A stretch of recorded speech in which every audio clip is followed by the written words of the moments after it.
Hi, I'm Al in SoCal, and I'm reviewing the Wintact infrared thermometer. And of course, this particular infrared thermometer, it's gun style, pistol style. And I've had these over the years, but this is a bit advanced over the models that I've had. This doesn't want to sit here. I was going to prop it up. I'll just let it lay down for the moment. This is an older style infrared unit, and let me just bring it in a bit for you. The things that this has, well, it's really a very basic infrared thermometer. It has a single LED. You can probably see it up on the wall there, and it basically will take a temperature, hold it. I'm looking at it now, and it'll show the maximum temperature.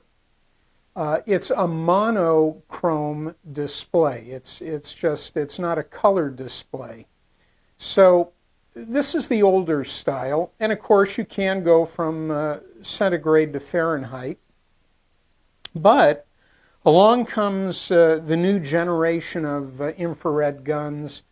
And as you've seen from the page on Wintact, this is the WT327B as in Bravo.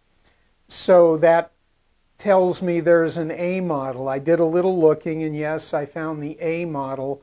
I believe the difference is the color display. Let me just get that over my shoulder. There we go. I'm checking it out on my monitor here. So you can see the newer gun, this being the B model with the colored display, it puts out a laser target or a display of concentric circles, and excuse me, that concentric circle is helping you find the spot that you're measuring. This particular device has a 12-to-1 ratio. For every 12 inches from a surface, your target measuring area is 1 inch, 12-to-1. 12 feet back measures a 1 foot diameter. And that LED display again, the one that, there it is. Let me bring it down a bit.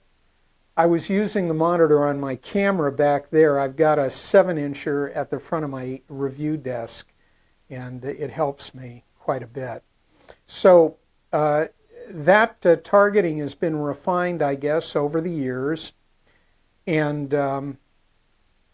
what we know now is that if you're going to get a infrared thermometer like this, the things that you might want to look for, things I didn't even think of, because again, I had the vanilla flavored device here. It's been working fine. I just had an opportunity to review this upgraded unit.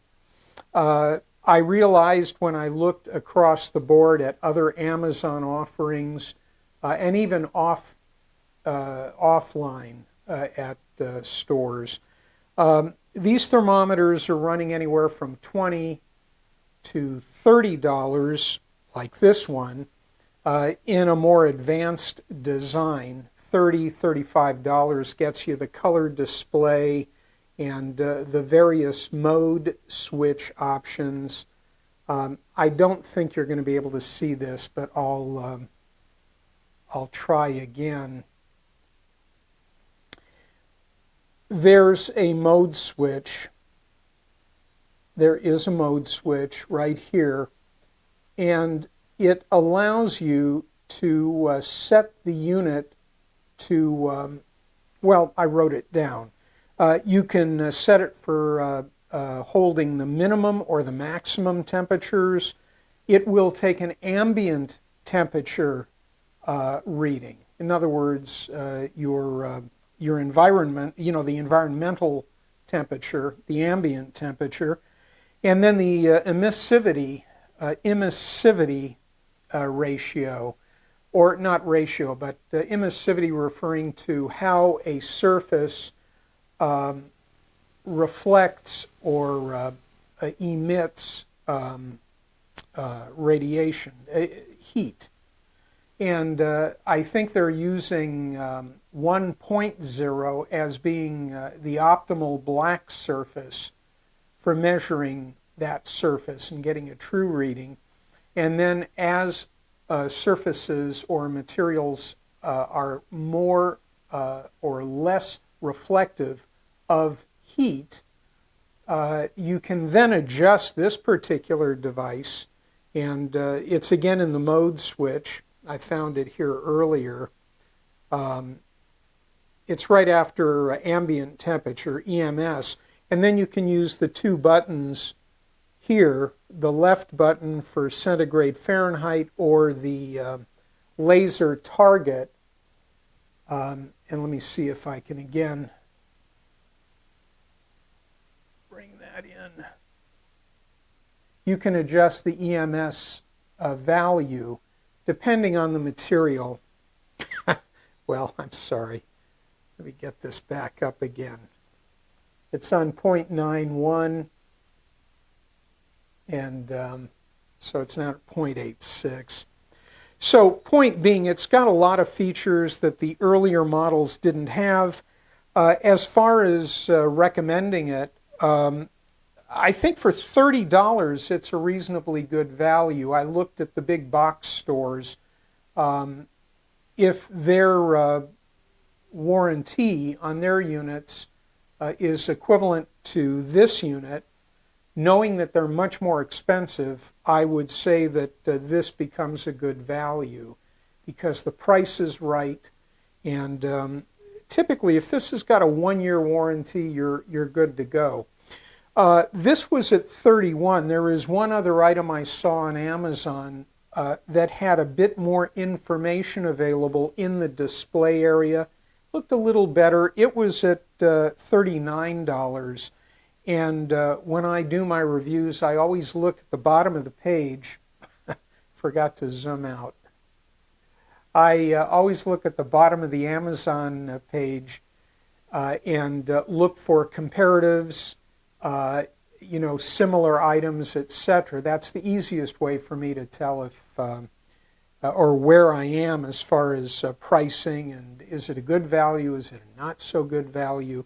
In this case, I would say at $31, this is a fair value. I suggest you just look at the page like I did. I'm certainly going to use this tool probably more than I will this one. I have one of these over at my barbecue area, but I've used guns like this to check our oven when I was replacing components in the oven, our baking oven in the kitchen. I've used it on some automotive applications. And interestingly, just the other day, I was checking temperature on my LED lighting here in this recording area. This one on the left, this light's running 85.1 Fahrenheit, 85.5. These are identical 10.5-inch diameter panels from a name brand supplier. Very, very good LED lights. And I've kept them on for a while. Most recently, my camera, I think, heated up and it shut down. I've left it on for a while on battery power. And I grabbed this gun and I went over there, and it was hovering right in the below 100 degrees Fahrenheit. And I have a feeling when I check the manual, it's a new A6400 Sony camera. I believe there is a thermal shutoff. So, I had a use for this here in the studio area. I like it. I'm going to give it 5 stars. I really found no reason to take off a star. Pricing, again, it's $10 more to get a more chock full of stuff display. This goes up to 1100 degrees F. I'm not at our foundry. I'm in the metal graphics business, and when we do a bronze pour, we're up in the 2,000 plus range Fahrenheit. So I couldn't use this at the foundry, but aluminum melts and gets soft and then melts 500 to 700 degrees. So you could certainly check aluminum with this. You'd want to adjust the EMS value for aluminum, but it has its uses, and you know, if something's overheating on the car, this helps locate possibly a problem. You can also tell if the hose, any one of the hoses in your car is clogged, or if water isn't circulating properly in the cooling system. You might find a hose that's cooler than it should be, meaning no water has been passing through it. Bad water pump, you know. Anyway, 5 stars, and I say read diligently on Amazon, but I can tell you that this was a fair value.